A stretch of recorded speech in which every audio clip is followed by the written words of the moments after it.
ఉమ్. ఇది 40 రోజులు క్రైస్తవులతో ఇదే సమస్య. వాళ్ళు మాల క్రైస్తవులు. మాల అంటే అది కులం కాదమ్మా, యేసుమాల. ఆ, యేసుమాల. ఈ 40 రోజుల క్రైస్తవంతో సమస్య ఏంటంటే వాళ్ళకి అంతకు మించిన జ్ఞానం ఉండదు.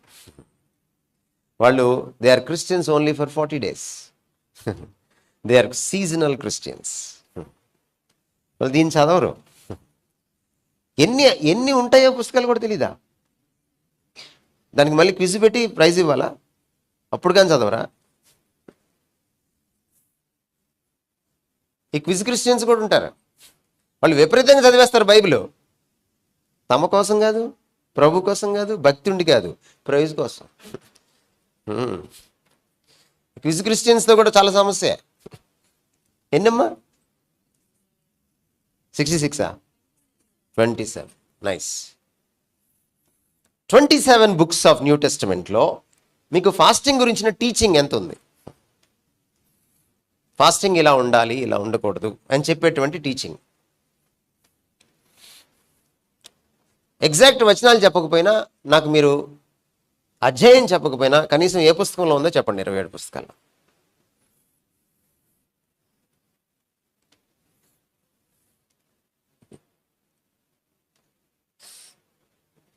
క్రైస్తవం అంతా ఒకచోట కూర్చొని, ముఖ్యంగా భారతీయ క్రైస్తవం వాక్యపు వెలుగులో మళ్ళీ మేము చేస్తుంది కరెక్టా కాదా అని చూసుకోవాల్సినటువంటి సమయం ఆసన్నమైంది.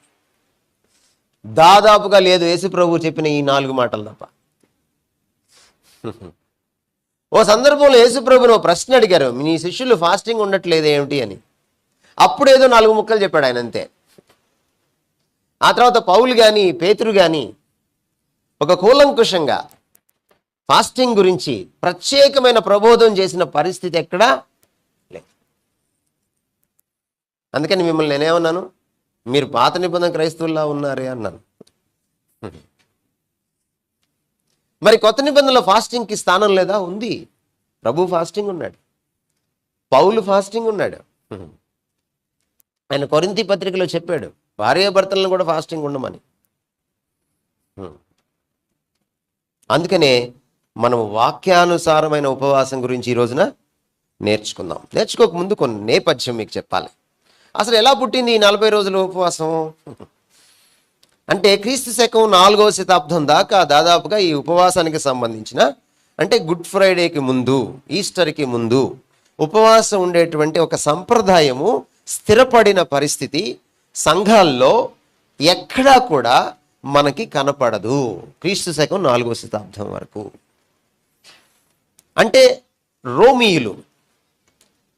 రోమియులు క్రైస్తవులయ్యేంత వరకు, ఒక రోమా చక్రవర్తి కాన్స్టాంటిన్ అనే చక్రవర్తి క్రైస్తవుడయ్యేంత వరకు, ఆయన తల్లిగారు క్రైస్తవురాలయ్యేంత వరకు, ఇలాంటి సంప్రదాయము సంఘంలో వేళ్ళూనుకున్నట్టుగా గట్టిగా పాటించినట్టుగా మనకెక్కడ దాఖలాలు కనపడదు.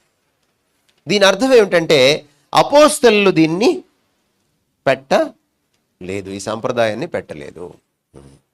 అపోస్తలులు ఉపవాసం ఉండమన్నారా? ఉండమన్నారు. కానీ 40 రోజులే ఉపవాసం ఉండమన్నారా?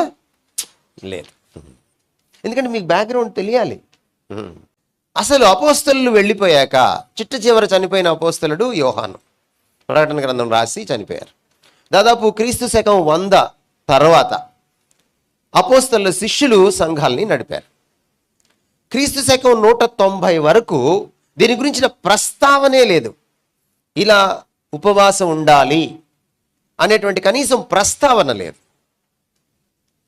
క్రీస్తు శకం 190 దగ్గర ప్రస్తావన ఏముంది అని మనం చూస్తే, బాప్తిస్మానికి సంబంధించి, అంటే బాప్తిస్మం తీసుకోక ముందు, యేసుక్రీస్తు వారు బాప్తిస్మం తీసుకున్నాక ఆయన ఉపవాసం ఉన్నారు, పరిచర్య కోసం, పరిచర్యలో బలం కోసం, శక్తి కోసం. కానీ సంఘంలో మనం చూస్తే, సంఘ చరిత్రలో బాప్తిస్మం తీసుకోవడానికి ప్రిపేర్ అవ్వడానికి, ఒక వ్యక్తి రక్షణ పొందాక బాప్తిస్మం తీసుకుంటారు, మీకు అందరికీ తెలుసు. ఐ బిలీవ్ సమర్పణ్ గారి ఆధ్వర్యంలో మీకు ఆ టీచింగ్ స్పష్టంగా ఉందని నేను ప్రగాఢంగా నమ్ముతున్నాను. సో బాప్తిస్మం అనేది రక్షణనివ్వదు. రక్షణ పొందిన తర్వాత, క్రీస్తును స్వంత రక్షకుడిగా అంగీకరించాక మనం బాప్తిస్మం తీసుకుంటాం.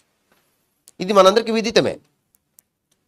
ఆ బాప్తిస్మం తీసుకోవడానికి, అంటే మారు మనసు పొందిన కాలానికి బాప్తిస్మం తీసుకున్న కాలానికి మధ్యకాలంలో వాళ్ళ ఉపవాసం ఉండి ప్రిపేర్ అవుతారు. ఈ సంప్రదాయం వచ్చి పడింది 2వ శతాబ్దంలో. ఇది కొంతకాలం కొనసాగింది. ఈ కొనసాగేటప్పుడు ఒక మీమాంస వచ్చింది.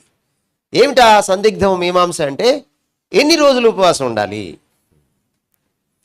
కొంతమంది ఒక రోజు ఉండేవాళ్ళు, కొంతమంది 4 రోజులు ఉండేవాళ్ళు, కొంతమంది వారం రోజులు ఉండేవాళ్ళు, కొంతమంది కొన్ని గంటలు ఉండేవాళ్ళు. అదంత ప్రాముఖ్యం కాదు, మీరు ఉపవాసం ఉండి ప్రిపేర్ అవ్వాలి, ఇదే ప్రాముఖ్యం అని సంఘపితరులు ప్రబోధించారు.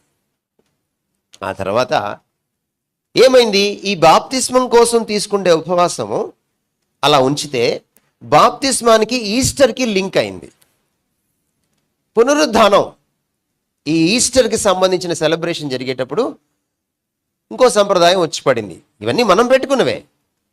ఏమిటా సంప్రదాయం అని అంటే, ఈ పునరుద్ధాన పండుగ జరిగేటప్పుడు, ఈస్టర్ జరిగేటప్పుడు అప్పుడు బాప్తిస్మాలు ఇస్తే బాగుంటుంది అనేది వచ్చింది. కాబట్టి పునరుద్ధాన పండుగ రోజు, ఈస్టర్ రోజున బాప్తిస్మాలు ఇవ్వడం అనే ఒక సంప్రదాయం వచ్చింది.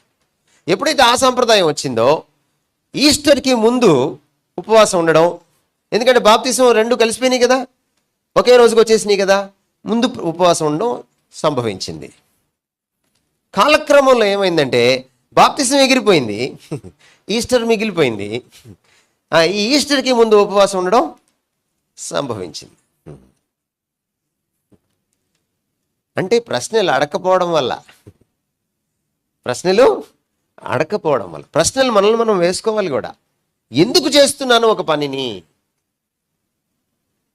తత్ఫలితంగా 4వ శతాబ్దంకి వచ్చేటప్పటికి ఎంత సాంప్రదాయం అయిందంటే, ఇది ఎవరైనా ఒక పాట పాడేవాడు కానీ, ఆరాధించేవాడు కానీ, ఇక్కడ సంఘంలో పరిచారం చేసేవాడు కానీ, అంటే కానుకలు పట్టేవాళ్ళు, లేక రొట్టె ద్రాక్షరసం ఇచ్చేవాళ్ళు, ఎవరైనా మైక్స్ పెట్టేవాళ్ళు, లేక బోధకులు కానీ, చూసారా, ఎవరైనా సరే, సంఘంలో ఉన్న పెద్దలు కానీ, ఎవరైనా ఈ 40 రోజుల ఉపవాసంలో పార్టిసిపేట్ చేయకపోతే వాళ్ళని డిస్క్వాలిఫై చేయాలి, తీసివేయాలి అనేటువంటి స్థాయికి 4వ శతాబ్దం వచ్చేటప్పటికి జరిగిపోయింది.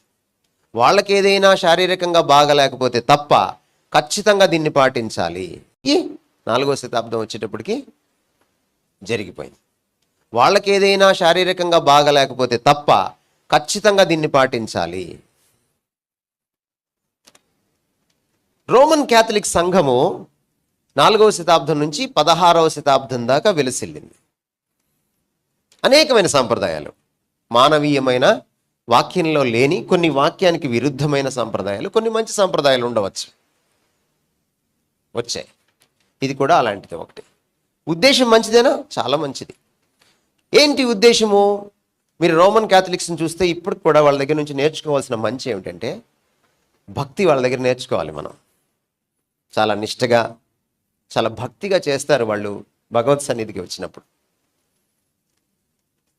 వాళ్ళు ఏం పెట్టారంటే, ఈ ఉపవాసం మీరు ఉండేటప్పుడు మీరు ఏం చెయ్యాలి అని అంటే, యేసుప్రభు సిలువలో చనిపోయినందుకు ఏడవకూడదు. యేసుప్రభు సిలువలో మీ పాపాల కోసం చనిపోయాడు కాబట్టి మీ పాపాల కోసం మీరు ఏడవాలి. ఎందుకంటే ప్రభు చెప్పారు ఆయన సిలువ మోసేటప్పుడు అక్కడ ఉన్న స్త్రీలకి, అమ్మ నా కోసం ఏడవకండి, మీకోసం, మీ పిల్లల కోసం. ఒకవేళ మీరు 40 రోజులు ఉపవాసం ఉంటే ఎవరి కోసం ఏడవాలి? ఎంత దీనాతి దీనమో, నీ మరణం ఎంత దీనాతి దీనమో అని పాడకూడదు మీరు. దేనికోసం ఏడవాలి మీరు? మీ పాప జీవితం కోసం ఏడవాలి. సో ఉపవాసం దేనికోసమట? పాప పశ్చాత్తాపం కోసం, ప్రభు దగ్గర కడుక్కోవడం కోసం, అందుకోసం అని పెట్టారు. తర్వాత మీరు వినమ్రులై ప్రభు సన్నిధిలో గడపడం కోసం, ప్రభుకి ఇంకా దగ్గర కావడం కోసం. కాబట్టి చాలా మంచి ఉద్దేశంతో పెట్టారు. ఇప్పటికీ కొంతమంది అలాగే చేస్తున్నారు ఈ 40 రోజుల ఉపవాసాన్ని. వాళ్ళు నిజంగా ధన్యులు. అయితే వాళ్ళు మన కంటికి కనిపించకపోవచ్చు. వాళ్ళు రోమన్ క్యాథలిక్ సంఘంలో ఉన్నారు, మన సంఘాల్లో కూడా ఉన్నారు. వాళ్ళని బట్టి ప్రభువుని మనం ఎప్పుడు స్తుతించాలి. అయితే అది ఎగిరిపోయింది. ఇప్పుడు అది పోయి ఏమైపోయిందంటే, మళ్ళీ యేసు ప్రభుని సిలువ వేస్తున్నారు. ఒక అబ్బాయిని తీసుకొచ్చి మళ్ళీ తాళ్ళతో కట్టేసి మళ్ళీ సిలువ వేస్తున్నారు. వేసి యేసుప్రభు సీన్ మన ముందుకు ఎందుకు తీసుకొస్తారు? మీకు అప్పుడప్పుడు సిలువ పాటలు వస్తుంటాయి టీవీలో. అందులో మెల్ గిబ్సన్ తీసినటువంటి the passion of the Christ cinema విపరీతంగా వాడేసుకున్నారు. కాపీరైట్లన్నీ పక్కన పెట్టేసి, ఒకవేళ మెల్ గిబ్సన్ కానీ భారత క్రైస్తవ సింగర్ల పైన, మ్యూజిషియన్స్ పైన ఆయన కానీ కోర్టులో వేస్తే కొన్ని కోట్లు కట్టాల్సి వస్తుంది మీరు, కొన్ని కోట్లు. ఎందుకంటే కాపీరైట్స్ ఉంటాయి దానికి. ఆ మెల్ గిబ్సన్ని ఎడాపెడా వాడేసుకొని ఆ సినిమాలో క్లిప్పింగ్లన్నీ తీసుకొచ్చి మనకి విపరీతమైన ఒళ్ళు గగురు పొడిచేటువంటి ఆ క్లిప్పింగ్లు చూపించి మళ్ళీ మనల్ని ఈ 40 దినాల టైంలో ఏడిపించాలన్నమాట. ఏమొస్తుంది? యేసు వారు ఏం చెప్పారు? మీరు నా కోసం ఏడవకండి. ఎవరి కోసం ఏడవాలి? మీకోసం ఏడవండి. మీ పాప జీవితం కోసం, మీ పిల్లల పాప జీవితం కోసం, వాళ్ళు బాగుపడాలని, మీరు బాగుపడాలని. ఇక్కడ అదే చెప్తున్నాడు. ఇక్కడ ఏమంటున్నాడంటే దినవృత్తాంతాల గ్రంథంలో మీరు మీ పాపాల గురించి ఏడవాలి, అది చెప్తున్నాడు. సో ఇంత మంచిగా పుట్టింది ఇది. కానీ కాలక్రమంలో ఏమైపోయింది? కొంతమంది అయితే ఇది ఎందుకు చేస్తున్నారో వాళ్ళకి తెలియదు, వాళ్ళు చేసేస్తున్నారు. ఇప్పుడు 40 రోజుల ఉపవాస పండుగల గురించి ఒక 10 ప్రశ్నలు ఇచ్చి మీ అందరికీ ఎగ్జామ్ పెట్టామనుకోండి, ఎంతమంది పాస్ అవుతారు? ఇక్కడికి వచ్చిన వాళ్ళు అంటే తెలియకుండా చేస్తున్నారన్నమాట. చాలామందికి ఈ భక్తిభావం లేకుండా చేస్తున్నారు. ఏదో వచ్చాం కదా, పోయాం కదా, ఏదో అక్కడికి వెళ్తే ఈ 40 రోజులు కానీ క్రమం తప్పకుండా వెళ్తే ఏదో పుణ్యం వస్తుందట. ఇది భారతీయ ఆలోచన అనమాట.